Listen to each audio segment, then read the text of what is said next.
Huge fan. You've always been hilarious. You've had such success as a comedian. And this is a funny movie, but there's so much going on. There are layers. It reminds me of like My Man Godfrey or It's a Wonderful Life. Like it really harkens back. And I'm curious, your evolution for this to be a directorial debut and as a writer, like from where you were to here, what happened? Like what informed this?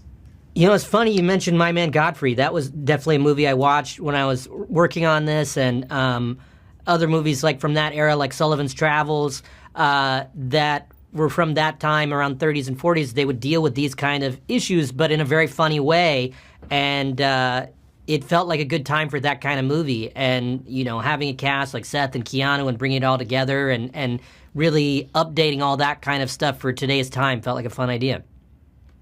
Yeah, it is a really like perfect time. I wonder if you can talk just because like economically there's a class thing going on. You did some research about that, right? Can you talk a little bit about just like how you feel about the idea? It's kind of like saying in some ways like maybe money can solve a lot of problems.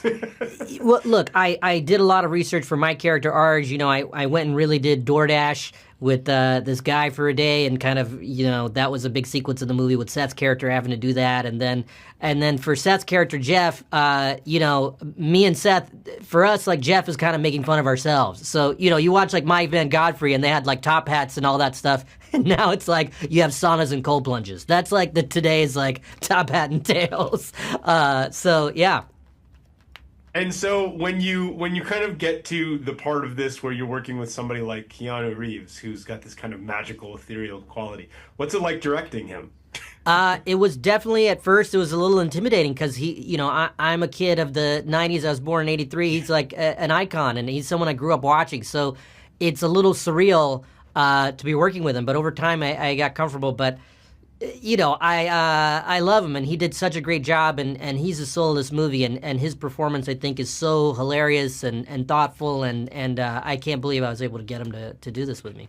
Yeah, he's wonderful. I'm probably my last question, but I'm curious, do you have plans to, or would you like to revisit Being Mortal? Like, is that something that's on your list, and what will we ever see it? Yeah, I do want to finish Being Mortal, and I have like 2 other movies I've written that I want to do, and it's just a matter of what falls into place. I wrote this sci-fi movie that I want to do. I have another kind of comedy that I want to do, but you know, if people go to Good Fortune and it does well, hopefully I can just do them all. Great reason for people to go to Good Fortune.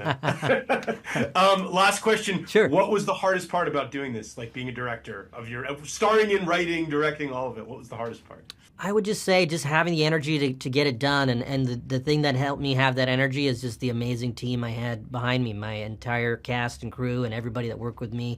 You know, when people ask like, oh, how do you like direct and act? And it's really about that support team. So I'd say it's that whole team. They were wonderful, and they held me up the whole time.